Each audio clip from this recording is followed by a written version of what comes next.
नमस्कार, आप देख रहे हैं वॉइस ऑफ कोटपुतली। मैं आपके साथ कुमार अंकेश। संसद का मानसून सत्र चल रहा है। हर रोज हंगामों के बीच नई नए बयान और नई नई तस्वीरें संसद से सामने आती है, लेकिन तमाम हंगामे और हप व पेपर लीक व संसद लीक के प्रकरणों के बीच नगीना से सांसद और आज़ाद समाज पार्टी के संस्थापक चंद्रशेखर आज़ाद रावण का जो शिक्षा को लेकर बयान आया है, वह भी सुनने और चर्चा करने योग्य है। लगातार अपने बयानों के कारण विवादों में रहने वाले और सुर्खियों में बने रहने वाले चंद्रशेखर रावण ने जो शिक्षा को लेकर संसद में अपनी बात रखी है, वह सरकार को, समूचे विपक्ष को और अभिभावकों को और स्कूल संचालकों और शिक्षाविदों को भी उस पर चर्चा करने की, सोचने की और विचारने की आवश्यकता है।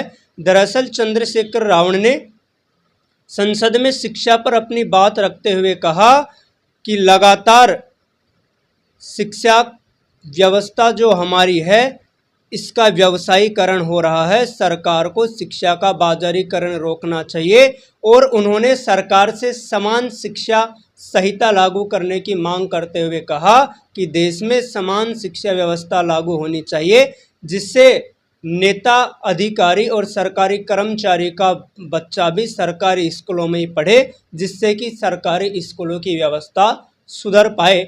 इसी बीच मुझे मेरे कल की रात से जुड़ा एक वाक्य याद आ गया। दरअसल कल रात को जब मैं सो रहा था तो सपना आया, और सपना क्या आया कि वहाँ एक ए नाम का कोई देश है, जिस देश का मैं भी बासिंदा हूँ, और मैं उस सपने में भी पत्रकार की भूमिका में ही था और लगातार वहाँ पर शिक्षा व्यवस्थाओं को लेकर सुधारों की बात हो रही थी, लगातार शिक्षा का व्यवसायीकरण की बातें हो रही थी।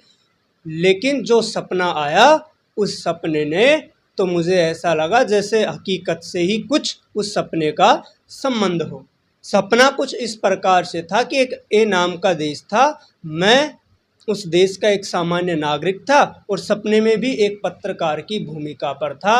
लगातार शिक्षा व्यवस्था और सरकारी स्कूलों की शिक्षा में गुणवत्ता को, सुधारों को लेकर बातें उस ए नाम के काल्पनिक देश में चल रही थी। ऐसे ही अचानक मेरी एक भेंट हो जाती है शिक्षा विभाग से जुड़े एक बड़े अधिकारी से, और मैं अपने सरल सहज लहजे में उस अधिकारी से पूछ बैठता हूँ कि मान्यवर, लगातार हमारी सरकारें और शिक्षा मंत्री जी और आप भी राज्य के स्कूलों में सुधारों की बात करते हो, लेकिन अपेक्षाकृत वह सुधार तो हो नहीं रहे। तो दबे स्वरों में उस अधिकारी ने जवाब दिया, का बात करते हो पत्रकार बाबू, कि का बात करते हो पत्रकार बाबू, आपको मालूम ना कौन व्यवस्था सुधारे सरकारी स्कूलों की, जब हमारे शिक्षा मंत्री जी का खुद का ही 2-3 प्राइवेट स्कूल बानी।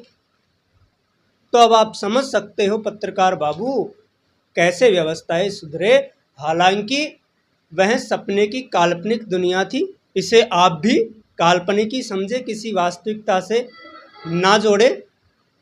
लेकिन भारत में भी लगातार शिक्षा के व्यवसायीकरण, शिक्षा का बाजारीकरण और शिक्षा व्यवसाय हो गया है। ऐसे रोज निबंध या अखबारों में लेख या टीवी चैनलों के माध्यम से भी ऐसी बातें लगातार आ रही है।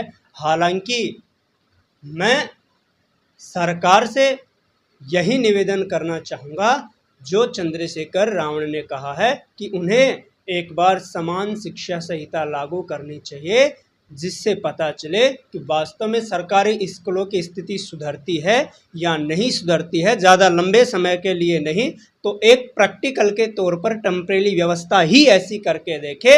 अगर सुधार होता है तो सरकार कंटिन्यू रखे, अन्यथा सरकार को जो उचित लगे। हालांकि ये मेरे खुद के निजी विचार हैं। अब मैं आपको इस काल्पनिक दुनिया की घटना से दूर आपको वास्तविक घटना से रूबरू करवाने जा रहा हूं। आप भी सुनिए, आखिरकार शिक्षा पे बोलते हुए चंद्रशेखर रावण ने क्या कुछ कहा।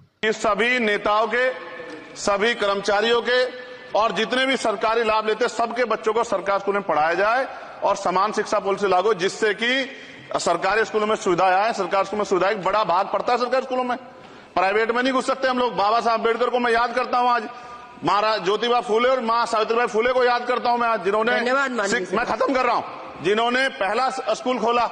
और फिर मैं आपसे कह रहा हूं, संत गाडगे जी महाराज ने कहा कि एक रोटी कम खाओ लेकिन अपने बच्चों को पढ़ाओ, और बाबा साहब ने कहा खत्म करते हुए कि जो शिक्षा से श्रेणी का दूध है जो पिएगा दाड़ेगा। शिक्षक वैसे हम लोग बोल रहे हैं, तो इसके साथ खेलना, इसका बाजारीकरण रोका जाए और सबको पढ़ने का मौका मिले, इसका ध्यान सरकार रखे। बहुत बहुत धन्यवाद। और शिक्षा मंत्री जी बैठे हैं, आपसे आग्रह है ग्रामीण क्षेत्रों के बच्चों पर ध्यान दीजिए सर।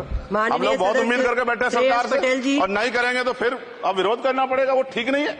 इससे पहले आप काम करो। गिना से सांसद चंद्रशेखर रावण का शिक्षा पर दिए गए बयान के बाद मुझे वह आरक्षण मूवी का सीन याद आ गया जिसमें शिक्षा मंत्री एसडीएम के उप प्राचार्य मिथिलेश कुमार को यह कहते हुए नजर आते हैं कि मिथिलेश बाबू, एजुकेशन से बड़ा कोई बिजनेस नहीं है। तो क्या वास्तव में एजुकेशन से बड़ा कोई बिजनेस नहीं है, और क्या इसीलिए सरकारें इसमें सुधार नहीं कर पा रही है? क्या है आपकी राय? कमेंट बॉक्स में अवश्य रखें।